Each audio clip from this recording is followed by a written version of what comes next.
Gopal వర్మకి jail తప్పదా? అసలు ఏం జరగబోతోంది అనేది చర్చనీయాంశంగా మారింది. టాలీవుడ్ డైరెక్టర్ రామ్ గోపాల్ వర్మకు ఏపీ సర్కార్ దిమ్మ తిరిగిపోయే షాక్ ఇచ్చింది. గతంలో వైసీపీ మాజీ సీఎం జగన్మోహన్ రెడ్డి అండ చూసుకొని సోషల్ మీడియా వేదికగా రెచ్చగొట్టే ధోరణికి పాల్పడ్డారు.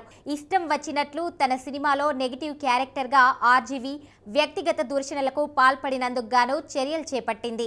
తదనంతరం గత ఎన్నికల్లో అధికారంలోకి కూటమి ప్రభుత్వం రెడ్ బుక్ ఆధారంగా ఒక్కోడి బడతం పట్టే కార్యక్రమానికి శ్రీకారం చుట్టింది. దీని ఆధారంగా ప్రకాశం జిల్లా మద్దిపాడు పిఎస్లో సీఎం చంద్రబాబుపై అనుచితంగా ప్రవర్తించినందుకు గాను ఆర్జీవీపై చర్యలు తీసుకోవాలంటూ టీడీపీ రాష్ట్ర ప్రధాన కార్యదర్శి రామలింగం ఫిర్యాదు మేరకు ఆర్జీవీపై కేసు నమోదు చేసిన పోలీసులు విచారణ వేగవంతం చేశారు.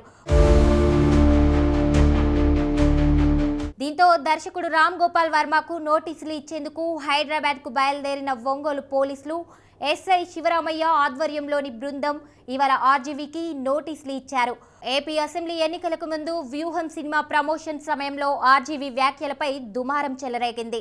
అప్పటి ప్రతిపక్ష నేత టీడీపీ అధినేత చంద్రబాబు నాయుడు, ఆయన కుటుంబ సభ్యులతో పాటు జనసేనాని పవన్ కళ్యాణ్ వ్యక్తిగతాలను ట్విట్టర్ వేదికగా పోస్టులు పెద్ద కాంట్రవర్సీకి దారితీసింది.